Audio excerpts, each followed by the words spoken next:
तो खुद की खोज में निकल, क्यों तू हताश है, तो चल तेरे वजूद की समय को भी तलाश है। जो तुझसे लिपटी बेड़ियाँ, समझ न इसको वस्त्र तू, ये बेड़ियाँ निकाल के बना ले इसको शस्त्र तू। चरित्र जब पवित्र है तो क्यों ये है दे दशा तेरी, ये पापियों को हक नहीं कि ले परीक्षा तेरी। तो खुद की खोज में निकल, क्यों तू हताश है, तो चल तेरे वजूद की समय को भी तलाश है। जला के भस्म कर उसे जो क्रूरता का जाल है, तो आरती की लौ नहीं तो क्रोध की मशाल है।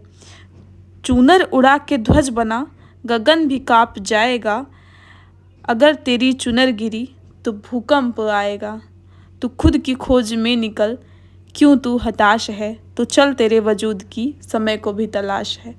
नवरात्रि के इस पावन पर्व की आप सभी को बहुत बहुत शुभकामनाएं। जय माता दी सभी को, मेरी प्यारी बहनों, छोटी बड़ी माताएं, भाई बहन जो भी इस वीडियो को देख रहे हैं, सभी को नवरात्रि की बहुत बहुत शुभकामनाएं। ये जो पर्व है ये 9 दिन मनाया जाता है। 10वीं के दिन दशहरा मनाया जाता है, जिस दिन पाप का अंत किया जाता है, अर्थात रावण महान प्रचंड विद्वान था, लेकिन कुछ कर्म उसके ऐसे थे जिससे वह पापी कहलाता था। और उसी दिन दशहरे के दिन 10वीं के दिन उसका संहार किया गया था, इसीलिए हम दशहरा मनाते हैं। तो आज के व्लॉग में मैं स्पेशली ये हाउसवाइफ नहीं, मॉम्स नहीं, अ गर्ल नहीं, ये सभी के लिए है। उन माताओं के लिए है जो बुज़ुर्ग हो चुकी हैं, उन छोटी बहनों के लिए है, मेरी बड़ी बहनों के लिए है, माताओं के लिए है। ये व्लॉग आज सभी को डेडिकेटेड है। तो मैं उन सभी को प्रणाम करती हूँ। और आज मैं एक बहुत ही इम्पॉर्टेंट टॉपिक पे बात करने वाली हूँ, जिसे अक्सर समाज ने नकार दिया है। कोई वैल्यू नहीं समझता, मतलब कार्य हो रहा है, निरंतर हो रहा है, पर कोई वैल्यू नहीं कर रहा है, रिस्पेक्ट नहीं कर रहा है। तो आज उसी टॉपिक पे मैं बात करने वाली हूँ। आशा करती हूँ कि आप लोग मेरी बात को समझेंगे, पोलाइटली लेंगे, और जो मैं समझाने की कोशिश कर रही हूँ अपने जीवन में उतारने की कोशिश करेंगे। क्योंकि मेरे समझाने का मतलब, अगर जितने लोग भी ये वीडियो देखेंगे, अगर उनमें से 10 लोगों ने भी अपने जीवन में ये उतार लिया तो मैं धन्य समझूंगी खुद को, क्योंकि जो मेरा मोटिव था वो पहुंच गया आप लोगों तक। थोड़ा अपने बारे में हम बता देते हैं। आज नवरात्रि का पर्व चल रहा है, तो हमारे यहाँ कलश स्थापना हुई है और 9 दिन का हम दोनों ने व्रत भी रखा है। माता रानी अपनी कृपा सब पर बनाए रखें, हमें स्वस्थ रखें, हमें एक सच्चा इंसान बनाएं, ताकि हमारा जो कर्म है हम उसको निरंतर गति से कर पाएं। और अब आते हैं मेन टॉपिक पे। बात यह है कि अक्सर मैंने देखा है, मैंने अपने परिवार में ही देखा है, हमारी जो माताएं थीं पहले की माताएं हैं, अब की जनरेशन की बात नहीं कर रही हूँ मैं, क्योंकि बहुत सारे चेंजेस हुए हैं। ऐसा नहीं है कि ये चेंज अभी हुआ ही नहीं है, पर बहुत कम लोगों ने ये चेंज किया है और बहुत कम लोग ही आगे बढ़ रहे हैं। बहुत सारे, और अधिकतर संख्या उनकी है कि जो इस चेंज को नहीं कर पा रहे हैं। या तो संकोच है, या तो कह सकते हैं कि मोह है। हाँ, मोह में भी इंसान ऐसा करता है। अब आप सोच रहे होंगे ऐसी क्या चीज़ है। वो एक चीज़ ये है कि हम खुद का डिसीज़न नहीं ले पाते, आत्मनिर्णय। अक्सर आप जब हम छोटे होते हैं तो हमें किस स्कूल में पढ़ना है, क्या करना है, खैर बचपन में ये सब हमारे माता पिता डिसाइड करें वो ठीक है, क्योंकि हमें उतनी समझ नहीं है हमारे लिए क्या अच्छा है बुरा है।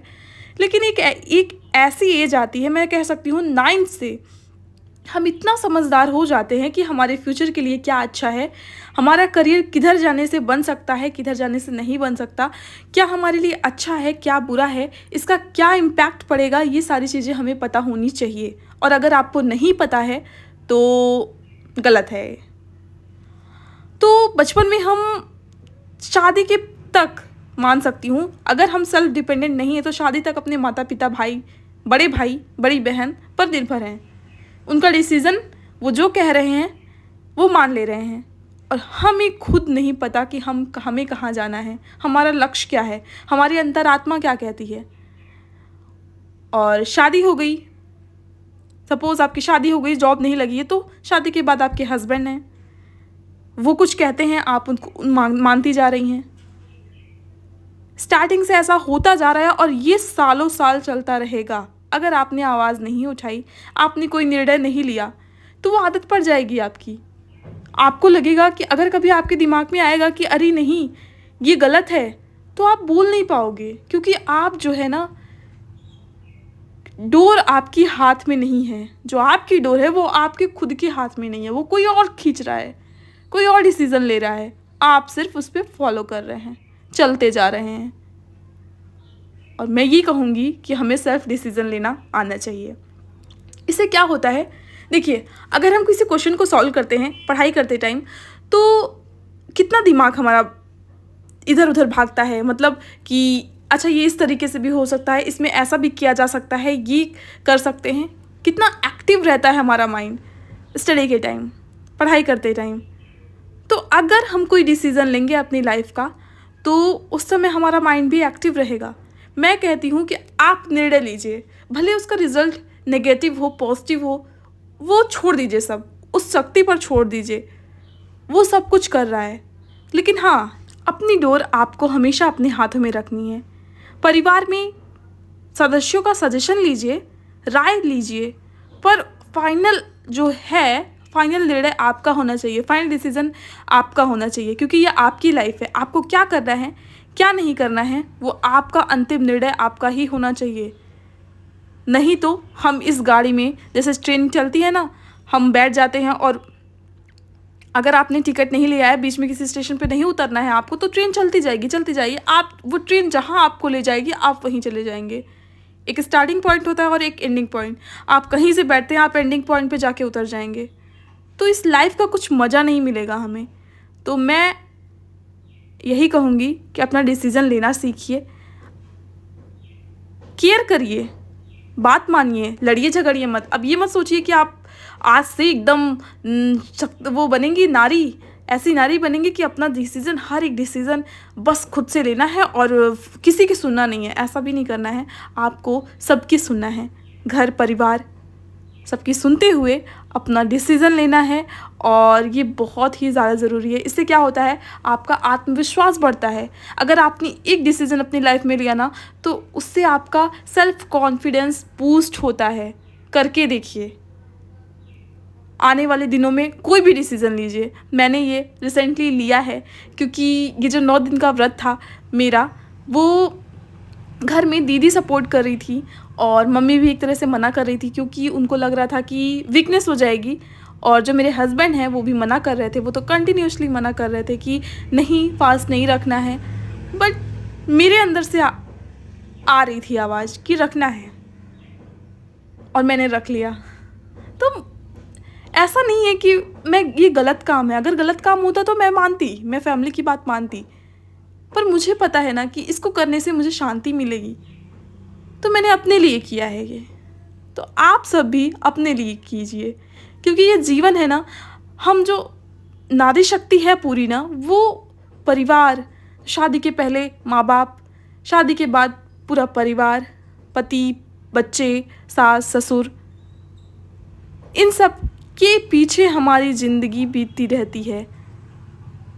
हमें खुद के बारे में सोचने का समय नहीं है, बिल्कुल भी नहीं है। अगर आप जॉब भी कर रही हैं ना, आप 9 to 5 जॉब कर रही हैं, फिर वहाँ से आने के बाद पूरी फैमिली में टाइम देना है, और टाइम देने के बाद फिर सो जाना है, फिर वही रूटीन डेली वही हम करते जा रहे हैं।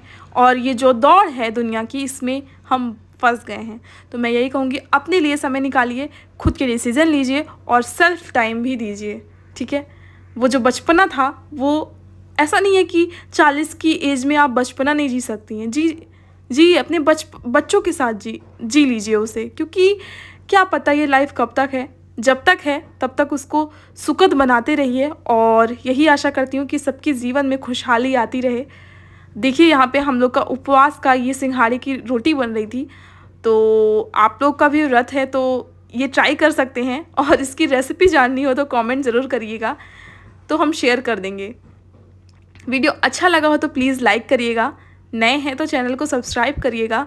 और ये 9 दिन का जो महापर्व है, इसमें आप लोग को बहुत सारी चीज़ें सीखने को मिलेंगी। तो स्टे ट्यून, सब्सक्राइब ज़रूर कर दीजिएगा। Thank you. जय माता दी।